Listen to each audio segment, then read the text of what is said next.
What's up, y'all? It's Ben Bossy with State Fitness, and today we're going to go over the benefits of sleep, physical, mental. We're going to go over daily performance and work performance that sleep will help you with, and 5 practical ways to improve your sleep. All right, so first off, we got physical benefits, muscle recovery, you got energy levels, you got weight management, and immune system, right? So muscle recovery, our muscles don't repair themselves in the gym. They repair ourselves when we're sleeping, when we're resting. So if you want to optimize your growth in the gym and really see the benefits of that, sleep hands down is going to be your number one thing, right? Number two, your energy levels. If our sleep is good, we are well rested. I got to say that slow. We're well rested. In that way, our energy levels are up. Now we can move around, we can do things, we're not feeling lethargic. We can really hone in on what we're doing throughout the day and feel good about it. Weight management. Sleep is going to help you regulate your weight. If you're trying your best to lose weight and you're doing all the walking and you're doing the weightlifting, you're doing these things, if you're not getting your sleep, you're not reaping the full benefit of it. You're not going to see that fat loss like you want to see if you're not getting the sleep that you deserve and that you need to strive for. And fourth is going to be your immune system. As you're sleeping, your body repairs itself. Just like it does with the muscle recovery, it does that when you are fighting infections, when you're fighting sickness as well. Your white blood cell count goes up while you're sleeping, in turn, fighting those diseases off. That's why whenever we get sick, we normally go to sleep for a while because our body has to repair itself, and that's the best way that our body knows how to do that. Mental benefits are going to be improved mood, enhanced cognitive function, and stress reduction, right? So with improved mood, again, some like energy levels, they kind of go one and the same. If my mood is good, I'm going to treat everybody completely 100% better. If my mood is good, I'm going to do better at work. If my mood is good, I'm going to be better with my wife and with my kids and with my clients. All these things, if you are well rested and you're feeling good and your mood is up, you're going to have a great day, right? Enhanced cognitive function. So this is our brain power. If we're well rested, we have a lot more brain function going on. We can think about things. We can troubleshoot things whenever something kind of goes off or something does not go according to plan. You can troubleshoot that and get through it. And then stress reduction. I hadn't seen too many people that sleep a whole lot be super stressed. And that's because they're well rested and they their energy levels are up. You know, if you're in a good mood, your stress is normally down. So all of these kind of play into one another, right? Now we're going to talk about daily performance and work performance. With daily performance, we got improved mood and energy and better coordination. Same thing, we're going to tie the improved mood into the mental benefits as well. They all work together, right? But improved mood and energy for your daily performance, like I was saying, if I'm doing something with my daughter and my mood is terrible and I don't have energy, I'm going to resent what I'm doing with my daughter. And that's not what they deserve. They didn't ask to be here. We brought them here, right? So daily performance with the mood and the energy, man, sleep is just so important when it comes to that. And better coordination. I mean, if you're not tired, how many times have you gotten tired and got wobbly or just felt clumsy all of a sudden? I mean, you see kids do it. They get tired and they start running into stuff and falling over and everything. It takes our coordination away, and get more sleep will help with that. When it comes to work performance, you got focus and concentration and creativity and problem solving.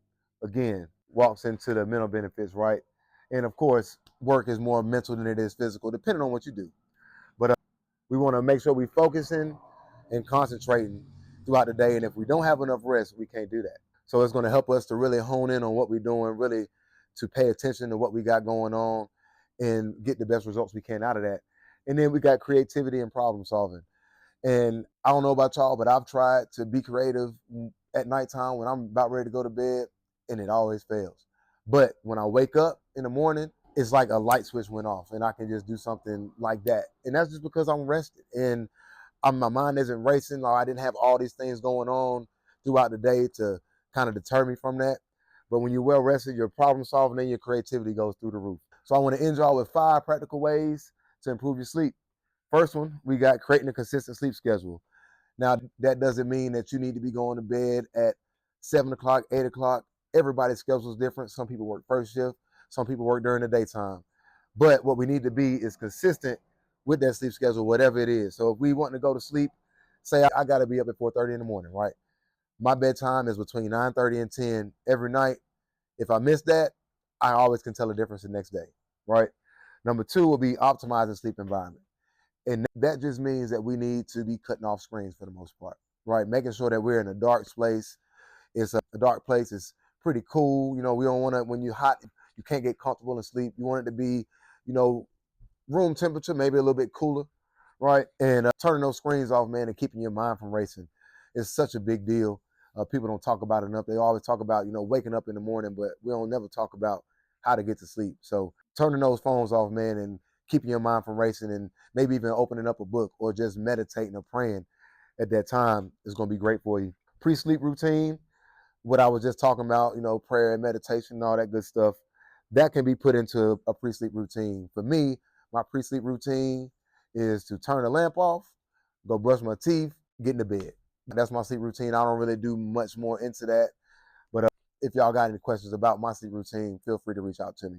And then number 4, we want to avoid caffeine and alcohol before bed.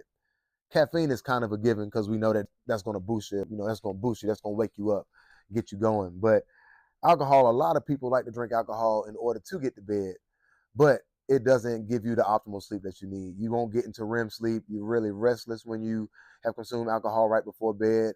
You want to give yourself time to come down from that before you get into bed if you're going to be drinking. And number 5 is going to be movement. And that can be walking, that could be running, that could be jump roping, that could be cycling, it can be lifting weights. Anything where we're moving our bodies in different positions that we normally do, right? That we normally sitting down doing all that stuff, right? But if we are moving around and staying active and getting that good blood flow, we're actually going to be tired when it's time to go to bed, and it's going to help us to sleep even more. So if we do these 5 things, unless you have, you know, insomnia or you've been diagnosed with something by a doctor, these 5 things will most likely help you. And if you need some help with that, you know, reach out to me. If this was helpful at all, like, subscribe. I love to see y'all here on my channel. I'll be doing these once a week for a while until we get good at them, and then I'll be doing 2. So again, thank y'all for watching, and hope to see y'all soon.